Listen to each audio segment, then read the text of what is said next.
Did it finally go? Did it finally go? I think it might have finally gone. Although I'm seeing critters. Fuck. I'm seeing critters. Fuck.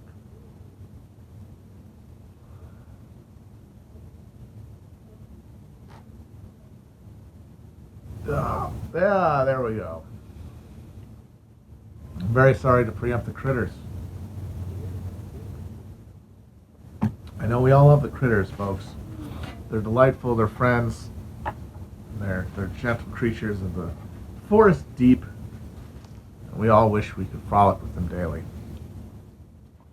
But sadly, we must spend our days with much less agreeable mammals, namely barking human beings, whose brains have been filled with poison.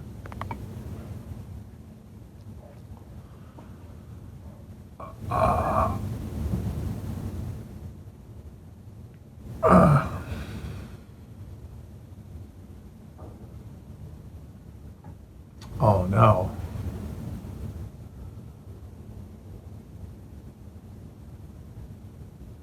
I did pet a horse in the snow when I was canvassing for Bernie in New Hampshire. It was out in the country, and there was a house that had a paddock next to it, and there was a horse out there. There was nobody home, but I got to pet the horse, and that was nice. They're fun. They got those big, gigantic eyes.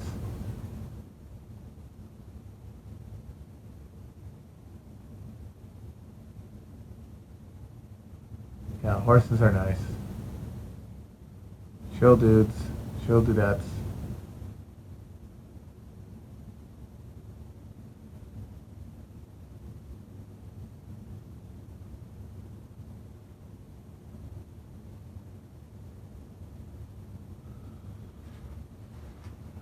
Oh, the volume is super low, huh? Well, at this point, there's nothing I can do about it. So I'm just accepting that you can hear it or not.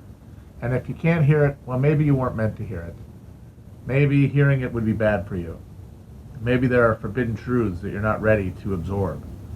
And as a result, it's like the world spirit, Awa herself, is blocking the audio quality and making it so that you can't hear these things that would break your mind and send you off into a spiral of self-destruction and destruction of others.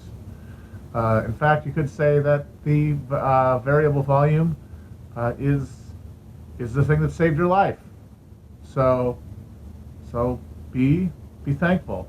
Be thankful as you are for all things.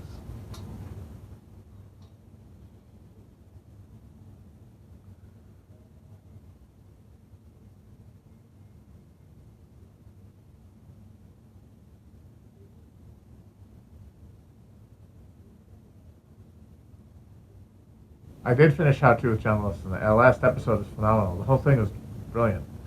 And I watched some of his videos on Vimeo, and it's very interesting to see his style change over time as he kind of refines what he's doing. Because the earlier stuff is much cruder in its comedy and also in its overall point of view. Time is a necessary ingredient for art.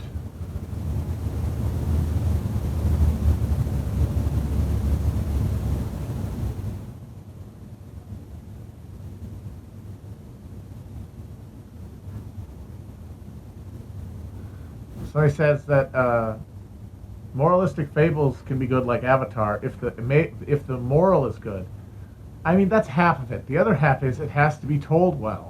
And the thing I would say to anyone who says that Avatar isn't a good movie in any respect is that if you could tell me that you were sitting there watching those scenes where they're flying on the back of the dragon thing, the big battle. I mean, think of what combat and action scenes are like in current movies, big movies. Michael Bay, Christopher Nolan, all the Marvel shit. Think of what those, Zack Snyder, think about what those action scenes look like, big battle scenes. They are largely incomprehensible pixelated explosions of I can't sort it out. What am I supposed to do?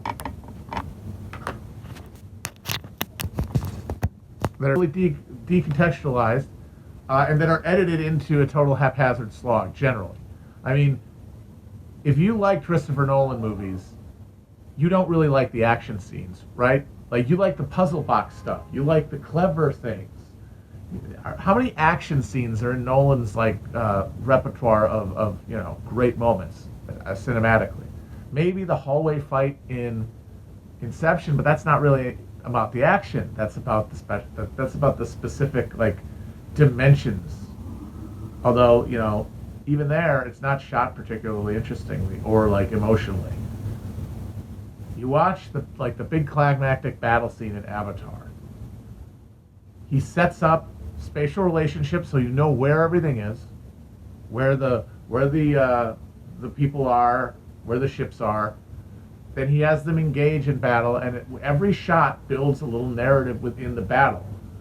Whereas modern action is kind of built around the premise of disorientation. And while you might say that's good in its own way, one thing it doesn't do is build investment in it as a piece of narrative.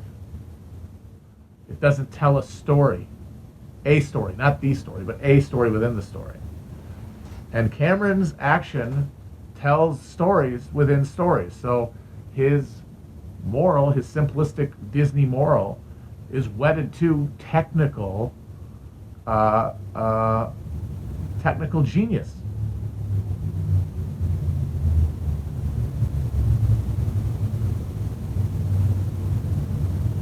Somebody who says, yeah, thank you. The reason somebody said, sort out your audio, mate, and it triggered me because British people I am done with.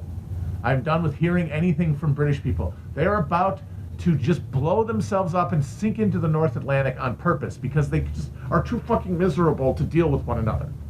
They had a total possibility. They had a chance to fucking be a functioning country. They had a guy who was standing there in front of them and saying, hey, you fucking pussy, disgusting trolls, how about you quit being miserable for 1 second of your life and believe in each other just enough to fucking press a button in a goddamn voting booth. And they couldn't be asked to do it. Instead, they would rather fucking just pull a giant cork out of the sink hole, out of the fucking the drain, and just let them swirl into the ocean. Good fucking riddance. After birthing this monstrosity, after birthing global capitalism, and then being left bereft after your kid ran across the water, seek its fortune in the West, and now you're just the sad, pathetic, gutted, emptied shell, and now you're going to die like an octopus that has released their spores, even though you didn't have to. You could have had some dignity. And no one can say that they did not have every fucking chance to go a different direction. They had one of the only decent people that hideous island has produced, Jeremy Corbyn, telling them every day to their face that it doesn't have to be this way. And the miserable fucking bog monsters decided, no, he's lying. It can't be real. It's a trap because if everyone around here is like me, and I am so awful and miserable and shitty and pale and grotesque and nasty and disconnected and antisocial, well then none of us can ever get together on anything. Why not just go down pretending it's the Blitz again, getting national cohesion? Like, basically what Brexit was is an attempt by the British people to regain a moment that they all think they actually cared about one another, and that was World War II. That was the emergency. That was the keep calm and carry on moment when they had meaning in life because they had an understanding of themselves that went beyond their individuality. They were part of a country that was under attack from evil and that was fighting it, and their struggle and sacrifice in that context had a virtue. And they want it again. That's why they're jacking off at the idea about all the food they won't be able to eat, and how they're going to have to do victory gardens and stuff and ration potatoes because they need to get that back, because they can't imagine any other way to get it. Even though Jeremy Corbyn was standing there right there, hey, if you guys want to have like national sense of purpose and mission, we don't have to do austerity to ourselves masochistically, you fucking repressed Victorian freaks. How about we create we turn this country out, and we take it from being a business enterprise and turn it into a country, an actual like civic project, a civic project of governance, and a civic project of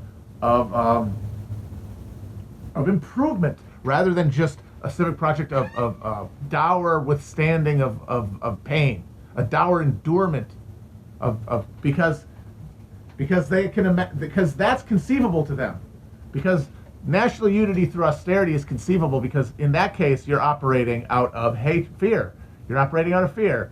You're operating out of afraid of something being worse. Yes, huddling underneath the tube, waiting to get blown up. Yes, cutting a bean into 3 pieces like in a fucking Looney Tunes cartoon for dinner. That's unpleasant, but it's better than the Nazis taking over. It's better than a goose step on your neck and fucking concentration camps on the Thames.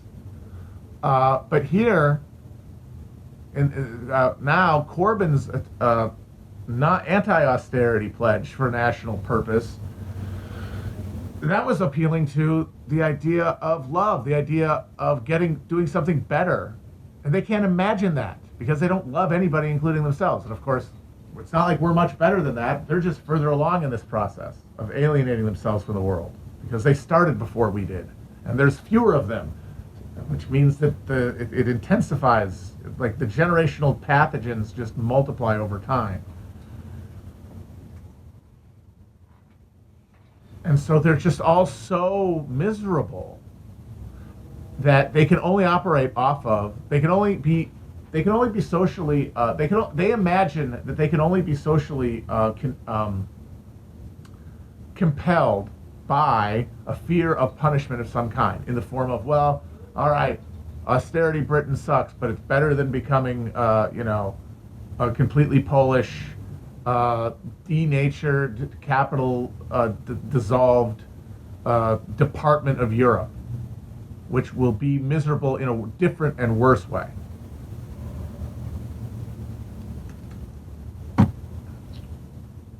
Those are horrors beyond imagining. Whereas I can imagine what it would be like to have to have a victory garden. My grandpa talks about it, and he talks about how everybody was happier back then.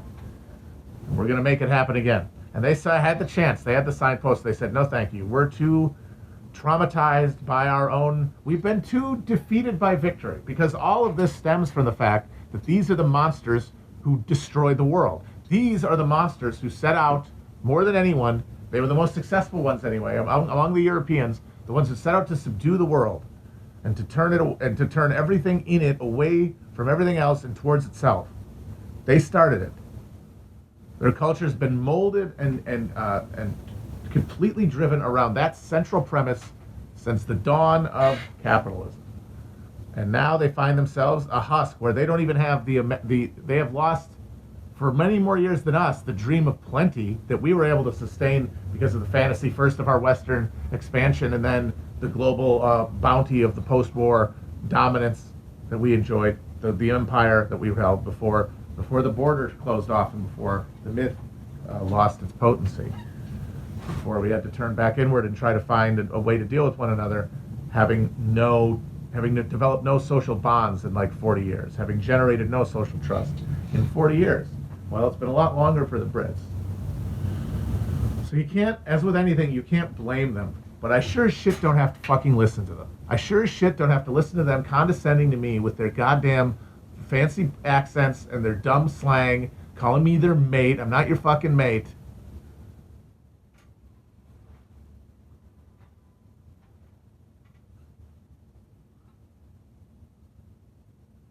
And of course, Americans can't get too cocky because we're right behind them. We are right behind them. It's just, we have more loot to burn through before we get to the Mexican standoff. But it'll be very interesting to see how much self-inflicted damage will come from this, just because of their refusal to have any faith in each other. And maybe it couldn't have been any other way. Maybe they're too far gone. Maybe Corbyn was like this thing that only could come into being. He could only be the guy, because he was never a real threat.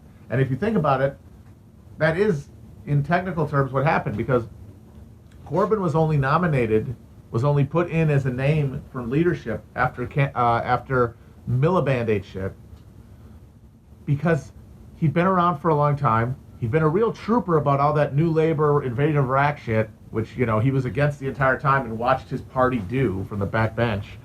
Hey, and he stuck around, and he was there, you know, to put, you know, Blair and Brown in there. Real good sport. Let's give him a little shot, huh? Let's give him a little fun time. It was like a Make-A-Wish moment. It was like, remember Bat Kid? Is anybody old enough now to remember Bat Kid? When that little, like, kid... By the way, is he dead? Did Bat Kid die, or is he in remission? Because honestly, if he doesn't die, that's kind of ridiculous what they did for a kid who was just, like, you know, basically just in the hospital. I mean, fuck, I went to the hospital when I was a kid. I've been through some fucking stuff. But anyway,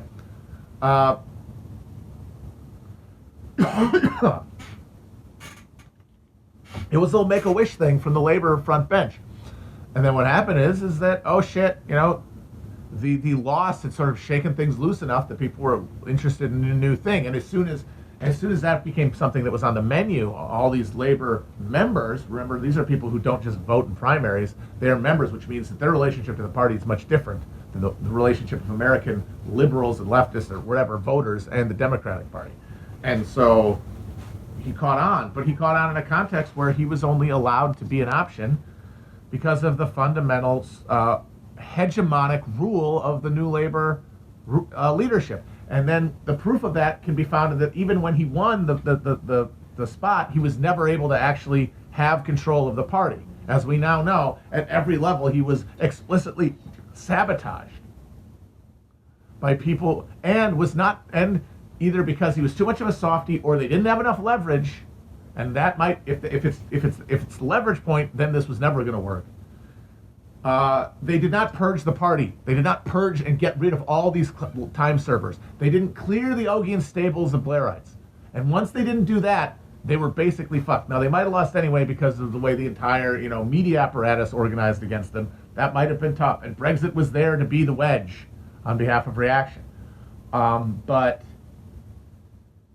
that inability to actually have your party operating on your behalf, that meant he was never going to be able to mount a real challenge. And maybe that's because they knew at a basic, like, basal level that even if you let him in, he'll take care of it.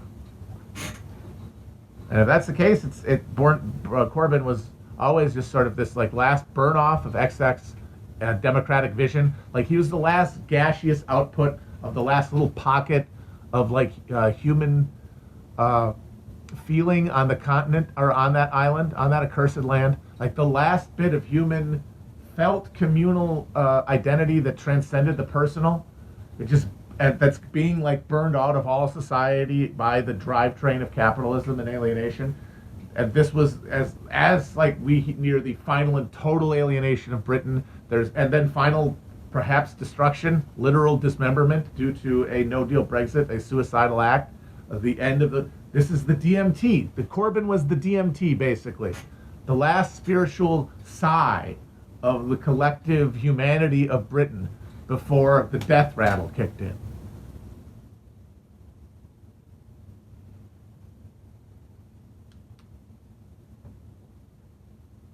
Now, of course, that means we are on that trajectory, and maybe Bernie was that with us, but maybe we have a few more. Maybe there's a few more boxes to open. Maybe a few more cats are alive than we currently think. No way of knowing. But you can see the trajectory. You certainly can see the trajectory. And I do wonder what the Brits are going to do, because this looks like it's going to be something. In the middle of COVID. I mean, my God, this thing was supposed to be a disaster. To do it in the middle of COVID, my God. And I will say also that I know there was a left case for Brexit. I know that Corbyn was a Brexiter. And, well, he should have been.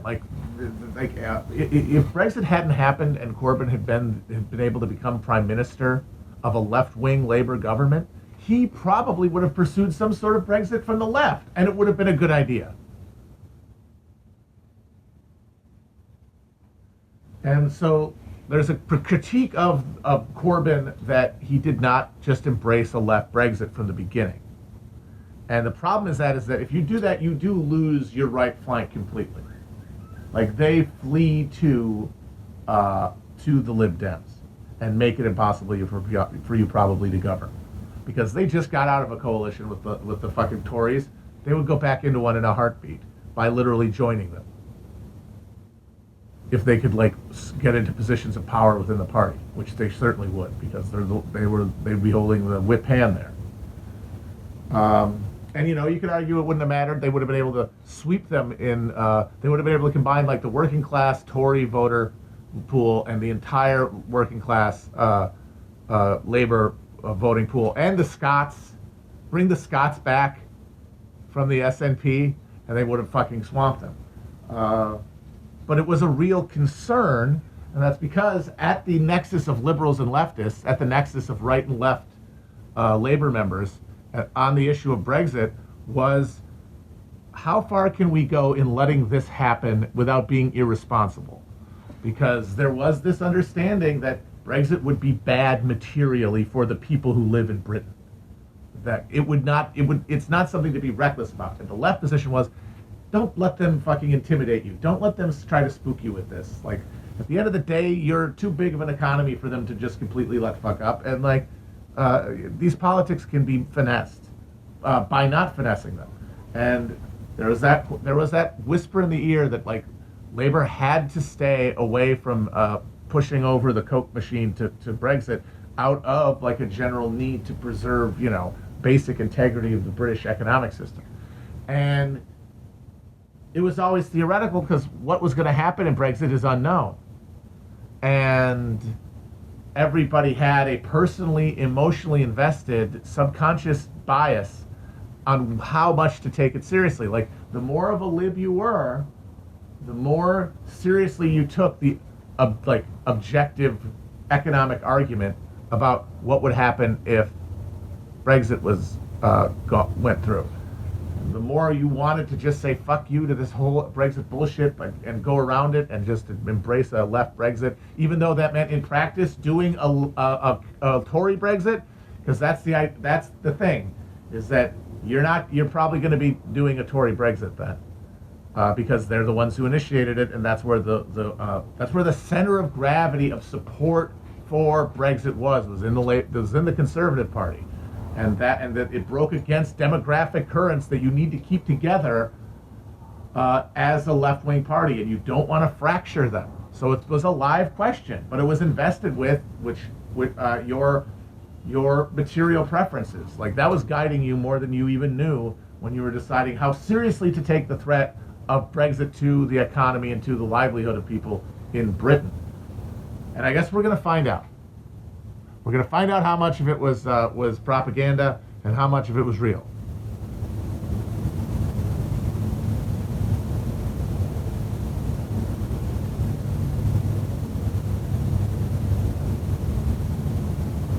Yeah, that's the thing, is that even though Labour could have gotten a huge percentage of voters with a left Brexit position, and they would have eaten into some of the Tory working class vote, brand loyalty is such, traditional voting patterns and like social bonds are such, racial understanding and things like that are such that you wouldn't get all of them, or maybe even most of them. You might only get a small fraction. Meanwhile, everybody who already votes Lib Dem, which is not insubstantial, plus what? What percentage of the Labour vote would have voted for the Lib Dems in that situation? It's got to be at least 25%, right? And if it's 25%, that would almost guarantee a coalition between, like there was with Cameron and Nick Lund, or whatever the fuck is it, Jeb Lund? Who the fuck was his name? Nick Clegg, that's it. Sounds like a fucking horse taking a shit. Nick Clegg. And they'll just do it again. So it was a tougher spot than just saying, fuck it, we'll be legends and be left Brexiters. But the thing that made it so slippery is that it all hinged on a premise that couldn't be confirmed. Like, what is Brexit really? Is it a boogeyman, or is it a disaster? Is it an apocalypse? I mean, it's probably not going to be either, but it's going to be closer to one than to the other. We might actually find out.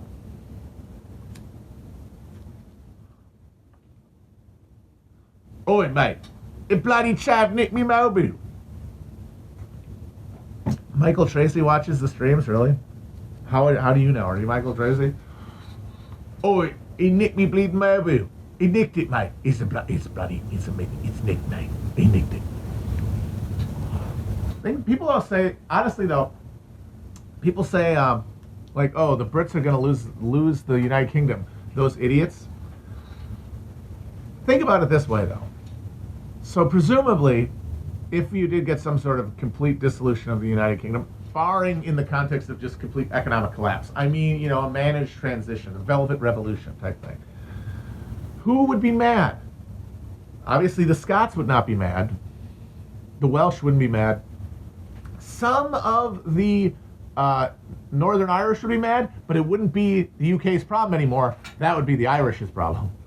Good luck with that, Dublin, which, by the way, is one reason that I really don't think that they're that excited about the prospect of reunification in the halls of power in the Republic, because all of a sudden you would have to deal with, one, integrating the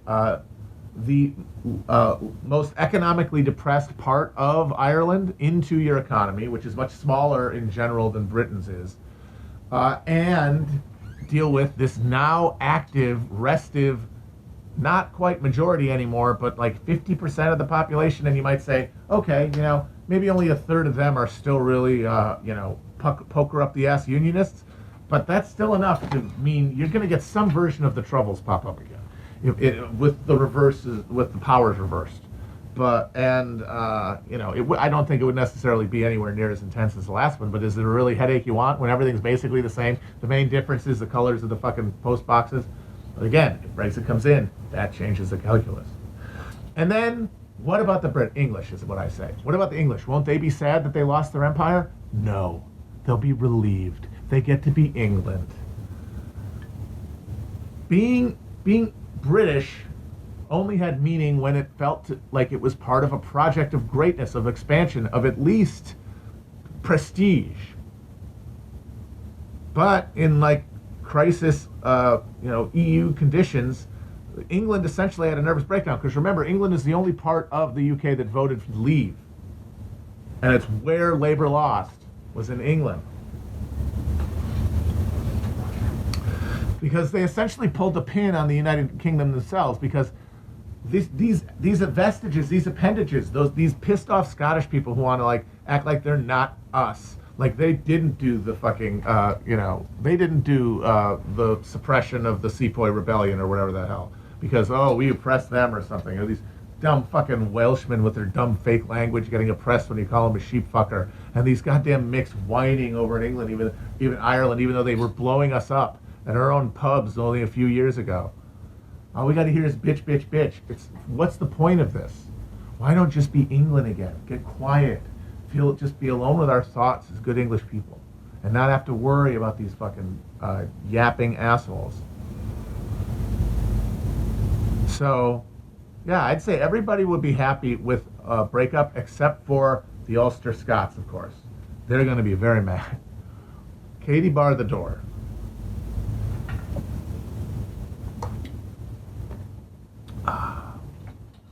Yeah. Do any UK or Irish people in the chat want to pop up with some more informed ideas of what that would look like? Like if there was a reunification, because I could totally see it. Because you would not, if they voted, due to this new situation with the EU, and the border being reestablished, breaking the Good Friday Agreement, and essentially ripping up the document that had prevented war from breaking out for the past 25 years now, or 30 years. 25. If that's going to be the new order, it would make more economic sense. It would make better sense for my family to rejoin the Republic. You got basically all the Catholics are going to say that, and at this point, that's what, 45, almost 50%. They're nearing parity because they outbreed the Protestant. But then among the Protestants, among younger people who didn't grow up in the fucking furnace of the Troubles, the desire to have a functioning economy and ease of movement and stuff like that will be more than whatever vestigial relationship they had to the Union, leaving only sort of the most unreconstructed Paisleyite, so that's what, 25% of the population. What would they do? Like, obviously the Armalites are coming out again. They're not going to just take that lion down. But like, how far do they go? Is it like Tea Party shit? They just march around with ARs, like, and then just do random like violence, or do they like go to war? But the thing is, they're mostly drug gangs now. Like all the unionist paramilitaries, they're still around, but they're completely dedicated. Since it's like they demobilized the war with the IRA because they had essentially agreed to sublimate their conflict into politics. So so they didn't really need to exist anymore. The IRA needed to exist because they were the loser in the sense that they didn't kick the Brits out. The Brits are still there, so they did not get their ultimate aim. So they had to keep the weapons. They had to keep the organization going. The paramilitaries had no reason to exist, except for the fact that they were already, by that point, selling a shitload of fucking drugs and making a shitload of money, which is way better than sitting around the pub with a fucking dole check in your pocket in one of the fucking housing estates.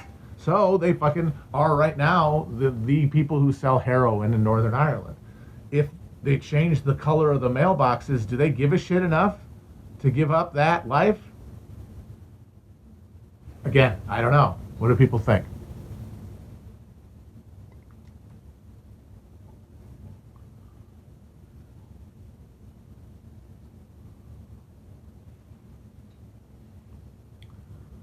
What's up with Armenia and Azerbaijan? A pretty astounding, monstrous. It's more war crimes from Turkey. It's more war crimes from our NATO ally, which we looked the other way while they ethnically cleansed northern Syria, and now they're doing it in Nagorno with the Azeris. They're essentially, I gotta believe that it's some sort of deal with Russia. I'm assuming that on some other point in the geopolitical map, and maybe Libya would be a place, Putin has an interest greater than his strategic interest in Armenia, which Erdogan was able to arbitrage by saying, hey, I will give you this because it doesn't matter as much to me as Armenia does. And so Putin says, sure, because by his calculus, he's losing less than he's getting. But by Erdogan's point of view, whatever he's losing, whether it's in Libya or with the shale oil they're trying to drill off of Cyprus, he is much more interested in getting back some of that territory from Armenia. And so the exchange happened. The stately quadrille continued. The dirty game of diplomacy at another round. And it's monstrous. It's hideous. It's horrifying. They're chopping off old men's heads and putting it on fucking TikTok. I don't know what much else to say about it. I mean, the fact that it's not on the news and the way that Syrian civil war is tells you a lot if you didn't already know, but you should probably know by now.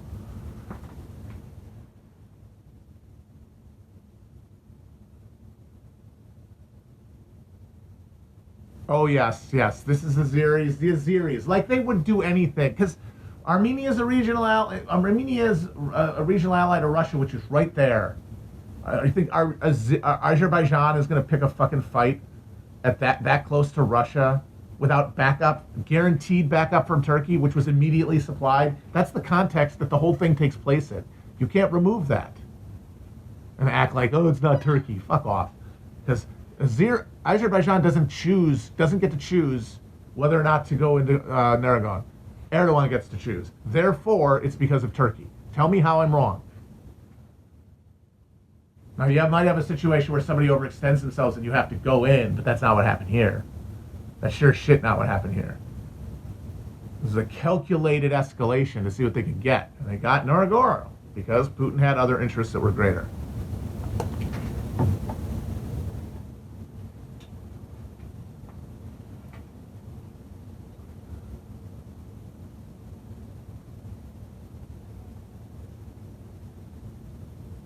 Or is it Karabakh? I have no idea.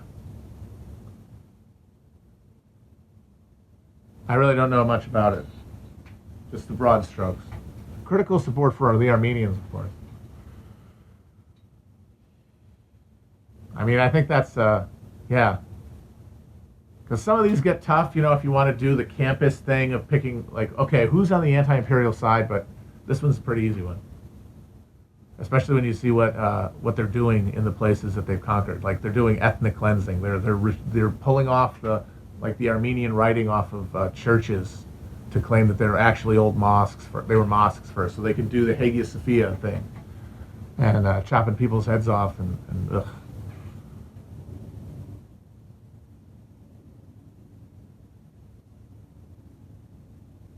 So anyway, does anybody have an idea what kind of action would you give on the UDF showing up? Like, you're gonna do bombs again? They're gonna do, or just like maybe like shoot up a chip shop, or you're gonna see like a coordinated uprising?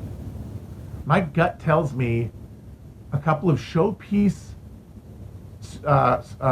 old school car bombs, like the one they did in Dublin. Some people don't know this, but the deadliest bombing of the Troubles did not happen in Northern Ireland or in England. It happened in Dublin when the UVF took a fucking truck down in the middle of the town, middle of like O'Connell Street, and detonated it without calling in a warning beforehand, which the IRA did as a standard operating procedure. Once again, you can always say another man's terrorist is a Die Streeter fighter, but sometimes you can tell who the good guys and bad guys are in these things, broadly speaking. They just drove the thing in there and let it blow up and kill as many people as possible. They do a couple of those for sure. But I don't think they do much more than that.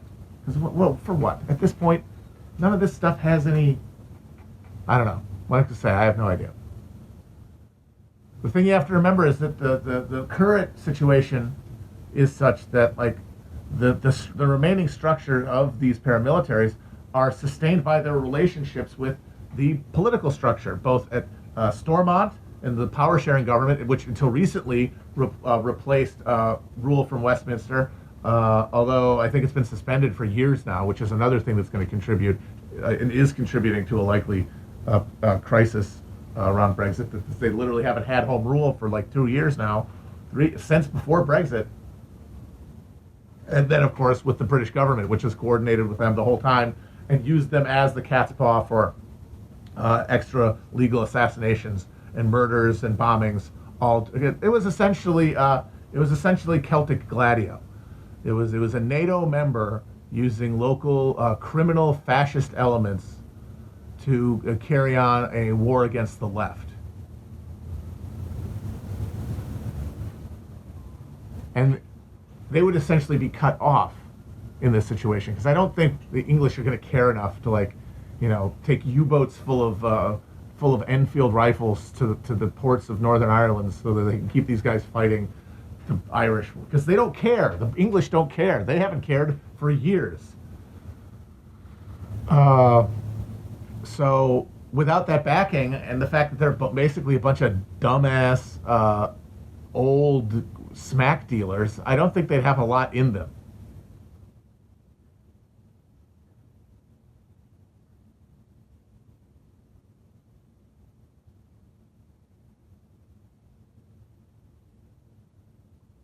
There would be an exodus. That's the big thing. Like, a lot of the most hardcore guys would just leave. They'd go to England. Although it'd be funny if Brexit made it harder for them to get citizenship.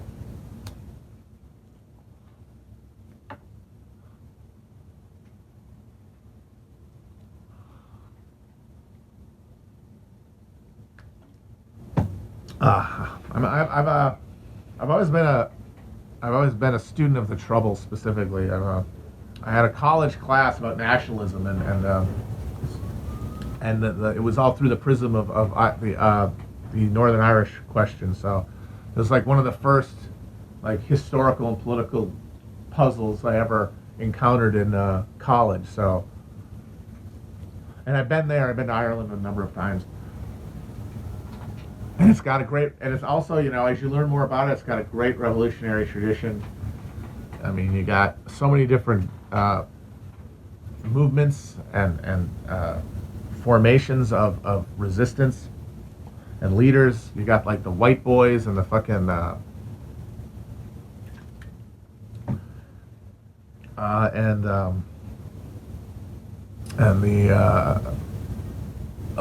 fucking monster rallies with Daniel O'Connell and Charles Stewart Parnell, Roger Casement, and the Easter Rising, Wolf Tone blowing his fucking jaw off to try to avoid capture by the English.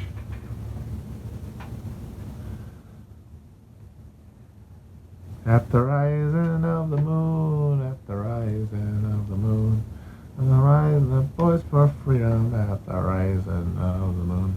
And then, of course, you've got one of the goats, one of the great figures of the early communist labor movement, James Connolly, who is a kind of an Irish Lincoln in that any system where any world where the post-war republic doesn't descend into stagnant fucking Catholic quasi-feudal theocracy, James Connolly does not get murked because there was really nobody to follow in his footsteps. And even though the Citizens Army that he'd founded did most of the heavy lifting during the Easter Rising, the IRA that came later just had a much more diluted labor prerogative. And by the end of the war, it all got kind of stamped out of it, and all you got left is the fucking blue shirts.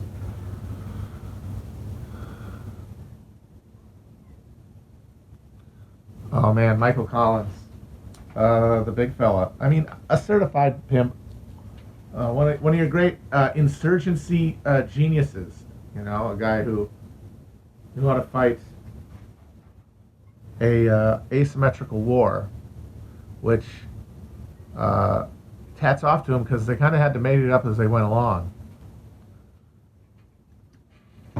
But he fucked the dog during the negotiations with Churchill.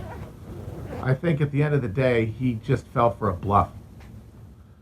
I think they could have pushed it farther because I don't think that Churchill knew Churchill didn't know how bad they really were off. But the thing is that I don't think Collins knew how little the English at the end of the day really cared. Like, they cared because, you know, they had that big presence, especially in Ulster. Like, there was the prestige of the empire and all that, but I mean, at the end of the day, I think he just didn't have the confidence. So like he looked Churchill in the eyes and he blinked first, and that's usually how these things end up going. It's like a lot of these historic decisions, the friction ends up depending on how the turn of a coin is between individuals, individual decisions in moments, or you know the collection of those rebounding on top of one another. But one way or another, he went home with an unviable document, which of course, the frustrating thing is that it's what they ended up settling for anyway. None of the fighting was meant anything, but nobody knew that at the time because, like, so many things were bound up. You know, like it was the left-wing position to reject the treaty, but at the same time, the specific question ended up being beside the point. And the fact that that's what the Civil War ended up being. I think the fact that the Civil War in Ireland ended up being about a formal question that ended up meaning nothing in the long run, ended up ensuring that their post-war politics were going to be what they ended up being. Literally non-ideological contests between the remaining sides of that war. Like after the Civil War in the United States, that held for a little bit. You know, it was just regional. The Southerners were Democrats, Northerners were Republicans. But the fact that the war had been about some enduring question of, you know, means of production, for example, or methods of production, like political economy questions, that inflected those divisions. And then the Irish Civil War ended up being about an abstract principle of whether or not we sign this treaty and we have this arrangement with Britain. And yes, you can say things flowed from it, but that was the inciting thing to the way the Civil War was around slavery. And it meant that in the aftermath of the war, as the necessity of the question receded from view, all that's left is just the echo of the sides you were on.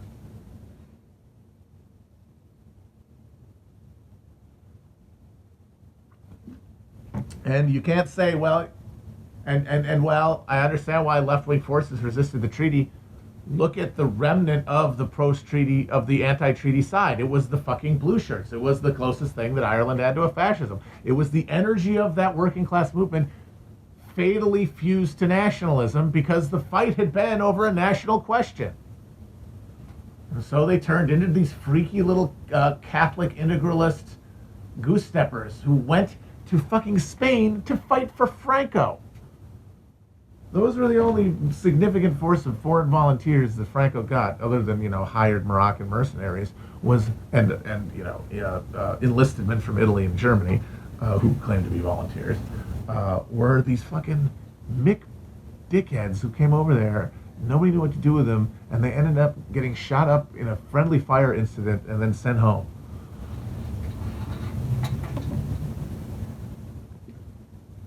And that's why nationalism is bad, folks. That's why it has to be dealt with, but it should never be organized as a principle, an emotional or like conceptual principle to organize around. It is an obstacle. Doesn't mean you can ignore it. It has to always be engaged with, but not on terms of friendliness. As an enemy, engaged as an enemy. And of course, you could say that, you know, that the national question is different in a colonial context like Ireland was, and it is different, but it still colors the emergence of like the political struggle to come from the class conflict. And if it's not neutralized, it will take over. It will wipe out everything else. Capital, it will fuse itself with capital again. Like English capital will just change the flag of convenience to the tricolor, to the red, green, and green, white, and orange, and then come in and keep robbing you fucking blind. And that's what happened. And then they had the class of priests to keep everybody nice and docile, keep everybody just cow-eyed and indolent. Like the worst parody of what 19th century know-nothings said about what Catholic democracy would look like. You know, isn't that funny? Like the know-nothing said, we can't let the Catholics into this country and we can't let them vote because they will turn our country into a priest-plagued medieval bog. We will all be in the thrall of cardinals and landowners, and thrown into like a druidic, superstitious age of darkness. And the Irish, once they kicked out the British, made that literal thing. And it's because the working class had been destroyed. Because the working class energies emerging from the class conflict that drove the national conflict were spent and wasted in this feudal national crusade. James Larkin, BTFO, sadly. But the reason the know-nothings were wrong is that they weren't coming into some like traumatized post-colonial situation. They were being assimilated into a capitalistic machinery of alienation, which prevents the exact kind of priest-bespoken medieval superstitious miasma that the Catholics recreated in Ireland. Like that's part of it. Like America's vastness and America's polyglot nature is one of the machineries that demystified Europe. It pulled us all. It pulled Europe through through a mesh screen and brought it out the other side. Like Henry Ford used to hold pageants at his factories because he employed a lot of immigrants and he wanted to make sure that they all became good Americans. So he would pay. He had them all take on his dime English classes, so and etiquette classes and like civics lessons, and then they would have graduation ceremonies where they would appear on stage. Their families were in the audience. They would appear on stage in the native garb of wherever they came from. They would go up upstairs to on the top of a slide, and at the base of a slide was a big melt pot, and it said melting pot on it. And they would come down the slide. They would emerge from behind the big cutout pot wearing a suit. And then they would all stand there in the suits and they would be clapped. Like it was a ritual of induction into America. And the thing about that is that's basically what America did. that pageant is an expression of the way that the alienated subject of American capitalism is acculturated within a few generations of coming to America into a social relationship that is essentially secular. And that didn't happen in Ireland. They never got the Industrial Revolution. They went right from feudalism to neoliberal capitalism. Like, they missed the industrial development stage completely, which is why now they have the economy of a Caribbean tax haven. The economic base of Ireland is the same as like fucking Aruba or the Caymans. It's laundering money.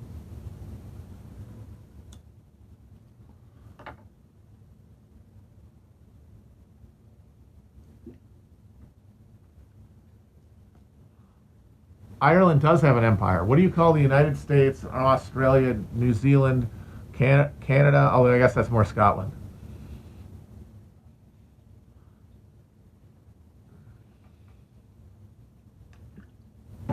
I would argue that the Mick, the Irish Catholic, is the brain of the United States. Like, if you're going to get abstract and say, like, of all the different currents of immigration that came to this country from all over the world, what was their cultural impact? Like, at what level are they, affecting the exercise of political and cultural power? And I would say that, we are mostly peasant refuse from one place or another. The people someone else didn't want, either because we were excess mouths from Europe, from the European agricultural economy, or from Africa if we were defeated tribal enemies who were sold as in return for produce from those very agricultural lands. We are the refuse, and then we sort along geographic lines, and then we reproduce it. And like, some people go and fill the interior, some people hug the coasts. And the people who hug the coast, usually because of when they got there, like, all the good land closest to the early settlements was taken by the time the Irish really started showing up. And by the time the West was fully opened to like a genuine expansion beyond just like the reach of the Appalachians, like when the West was like Lake Michigan, that was the West, and the West opened up completely. By that point, it was others. By that point, the Irish had fixed themselves so deeply into the places they stuck, those northeastern cities, that was where subsequent generations came, because that's where they knew they could get a community. That's where they knew they could operate.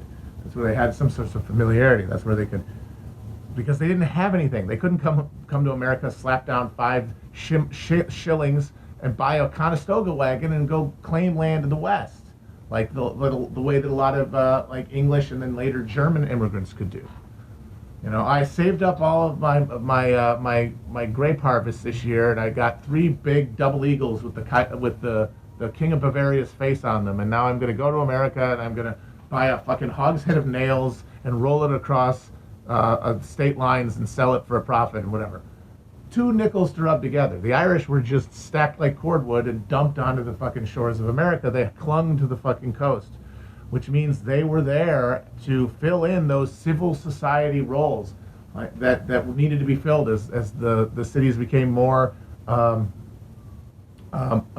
more socially complex. Police officers, local politicians, figures both of public service and administration. Someone had to do those jobs, and they were there to do them. And they were the first PMC.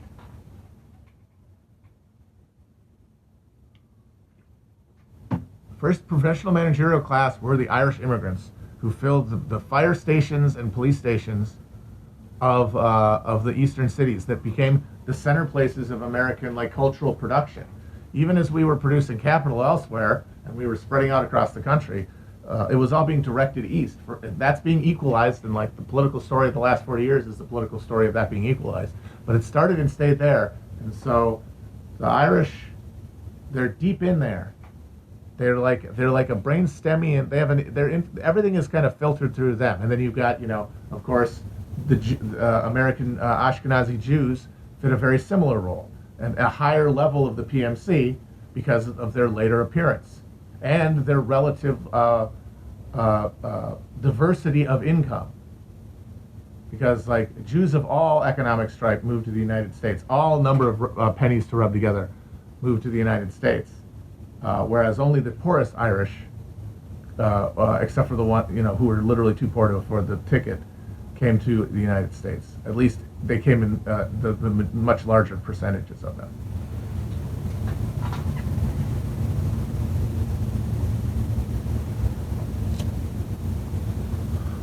Because like you got all of the like if there's a pogrom and there's a huge push or there's a huge conscription effort in the Tsar's army, you got all those Jews, or you got like a stretch, or you got a section of all of them. You got the vast majority of the immigrants from Ireland of the 19th century were of the lowest material circumstance, which meant they came to the city and they had to get a job quick.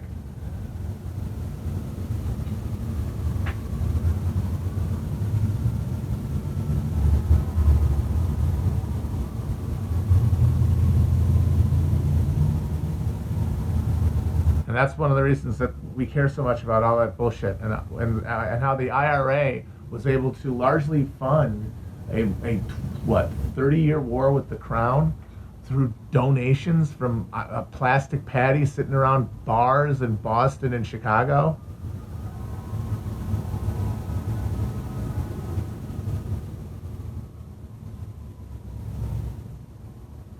I love that Steve King, who was a reactionary shithead, and like in every way, you're like typical from marble Ulster Protestant, like just a ramrod reactionary psycho who fetishizes hierarchy and state violence, but because he grew up around a bunch of weepy micks, he says, yeah, these socialist. These guys trying to overthrow like the British control of Ireland so that they can institute a Marxist communist government. I'm going to funnel millions of dollars to them by having I'm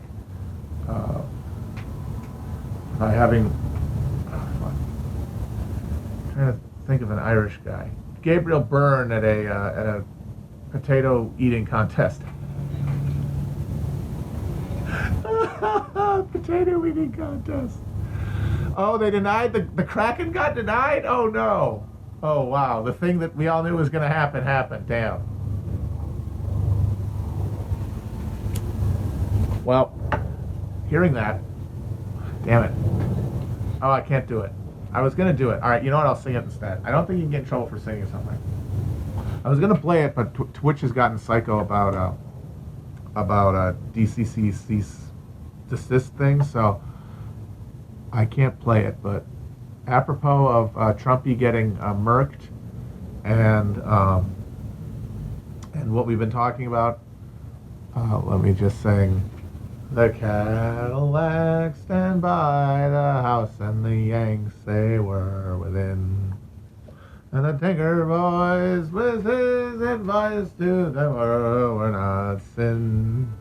And they came and shook as we had a look in the room where the dead man lay. And Big Jim Dwyer ate his last sip of the soul of the father lay. Reborn man of the USA.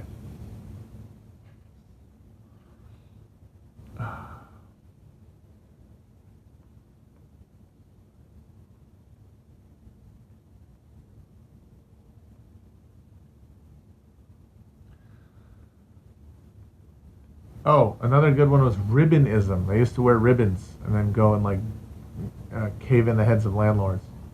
There's this movie called Black 47 that's on Netflix, and it's really funny because it's like in one respect, you can see why someone could say it's terrible and hate it, but I kind of respect it conceptually. It's a drama of the Irish potato famine, and the story is essentially the whole thing is designed to be like a school child lesson in all the terrible things the English did. It was like sitting down a baby, it's like sitting a kid down and being like, hey, do you want to know about the Irish potato famine? I could explain it to you, I could write it down, but I could just make you sit and watch this for 90 minutes, and then after having watched it, you will get it. And that means that it's sort of comical how on the nose it is. Like every single facet of English colonial rule in Ireland during the famine is all happens. Like it all occurs, every element of it. Like the fact that they were a net exporter of food the whole time, because the vast lands were being held by the absentee landlords to produce food for export, and that that there was transportation for minor crimes to Australia. And there were mass evictions from lands where people who weren't dying were living, because landlords wanted to turn. It was more profitable during that period when there was low agricultural prices. It was more profitable to turn farmland into grazing land for sheep, so you didn't need tenants. You could turn that land into pasture, so they just kicked them off. Like all these things are in there, and all those things create this story of just unrelenting, hilariously miserable horror for this family. Like this guy comes back, this Irish guy, in the midst of the famine, comes home to his family. They've been evicted from. He's deserted from the army in Afghanistan. His family's dead. Somebody gets murdered by a agent of the landlord who's trying to evict them, and then he just goes psycho mode. He decides to just be a terminator of English colonialism. He just starts taking everybody responsible for every element of misery in Ireland, up to and then finally culminating in the English landowner. He fucking murks. And it's not good in the sense that it is not very subtle. It's not very hard to predict. Characters are very thin, but its ability to just embody literally an entire sort of historical truth and just pack it all into one thing, like just a big gumball that you could chew on for a while and like you get something. I was like, damn, this has, I mean, I don't know, like, is this value purely didactic, or is there something impressively artistic about it? I don't know. Or maybe the whole thing is actually a parody. Like, it's like, there's a lot of people who theorize that Titus Andronicus was Shakespeare's parody of Jacobean, bloody Jacobean revenge theater, like the blockbuster cinema of the time, where it was all just people murdering each other, and that was his satire of it. This is like a satire of the Irish catalog of woe.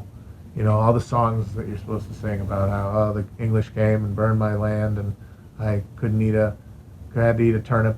Oh, the fields of Athenry, where once I watched the sea birds fly. So it could just also just operate as a funny parody. Either way, it's if nothing else, you learn something. All right, I'm out of here, guys. Bye-bye.